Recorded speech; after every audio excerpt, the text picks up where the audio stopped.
Hi everyone, it's Miss Amy and it's Friday afternoon, craft time, and today we're going to make a sculpture garden.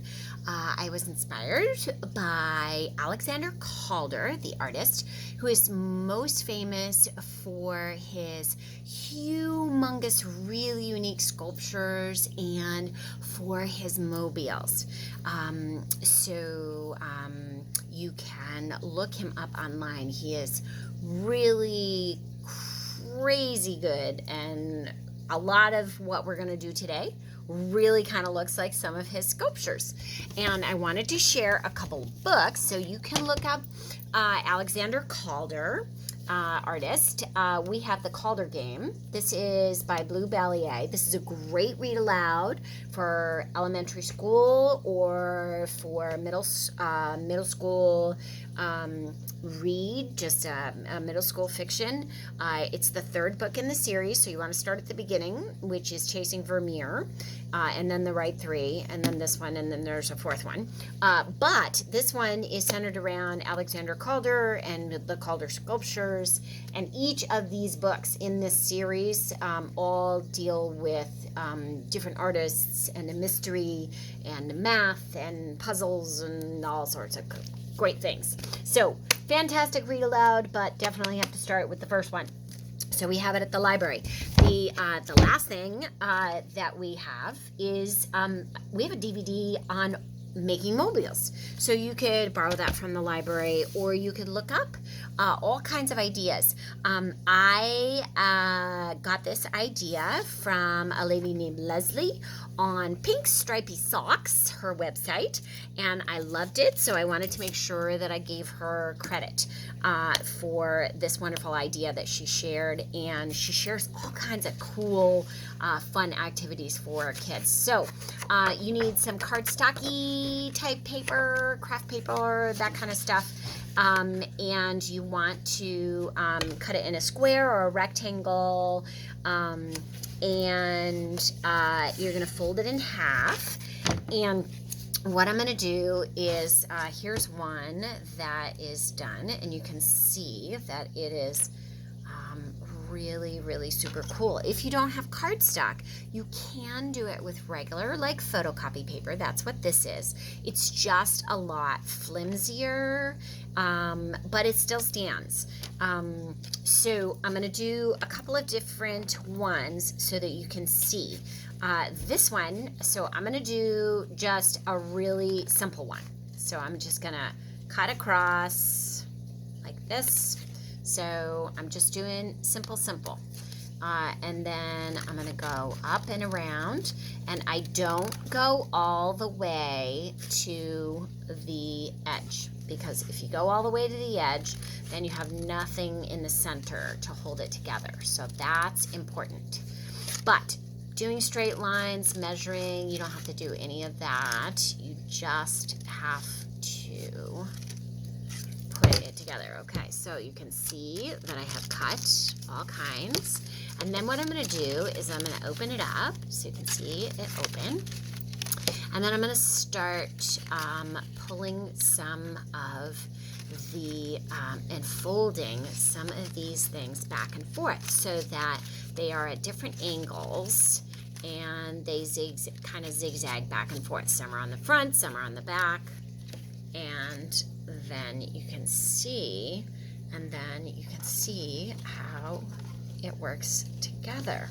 Okay, so that's just a really super simple one. This one is a lot more complex. So I'm going to show you one that I did out of that. Let's do it out of this paper. Okay, so it's same.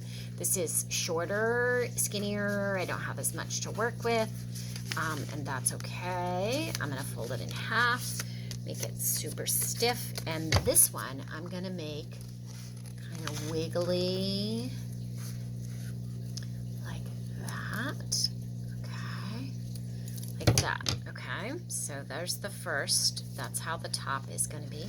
And then I'm going to do some wiggles here. I don't have to cut them straight, which is great.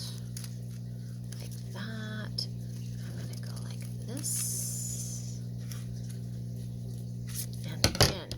so again, wiggly, not perfect. I just make sure that I don't go all the way to the center. And I'm going to open it. Okay. And then same thing that I did last time, I'm going to fold in.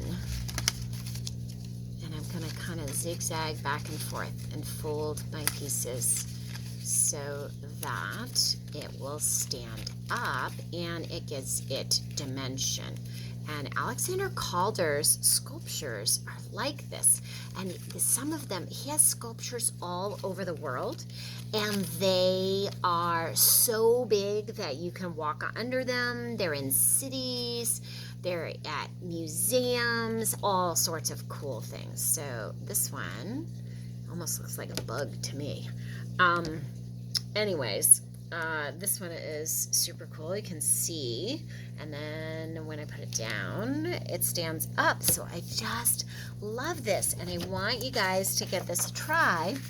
And then when you do, you can make your own sculpture gardens. You could even make these into a mobile if you put string on the top of each of these and you hung it. That would look really cool. And it's always a challenge, a fun challenge, hard challenge to make a mobile. We made a mobile a few weeks back with birds, crows, and we did it with a hanger. You could do popsicle sticks. You could do it sticks that you find outside. Really cool. So this one, I'm going to go like this. And I'm going to go kind of zigzaggy. I'm going to do a triangle. I'm going to do some that are kind of spiky, like this. A little bit. Some spikes in there. Some spiky. Some that are pretty straightforward. I'm going to do a spiky one like that.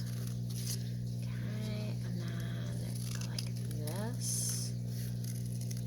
Alright, I like that. Alright, this one is very different. Okay, I don't know, and I don't know what it's going to look like until I open it up, which is so cool, which I love. Love doing kind of surprise creations. So, and this is great for kids of all ages. If you can cut, you can do this. This is, adults can do this. It's really actually therapeutic to do art. It just feels good to create, and you just have to let go and not worry that it's perfect, because it doesn't have to be perfect. Art is not perfect. Art is creating. It's different. It's unique.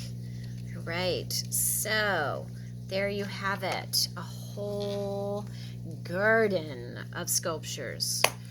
I hope you have fun creating. Remember, this idea, if you want more cool ideas, came from Leslie on Pink Stripy Socks on her website. And I love it. So thank you. And it was inspired by Alexander Calder. Get creating. Hugs to you all. Miss Amy.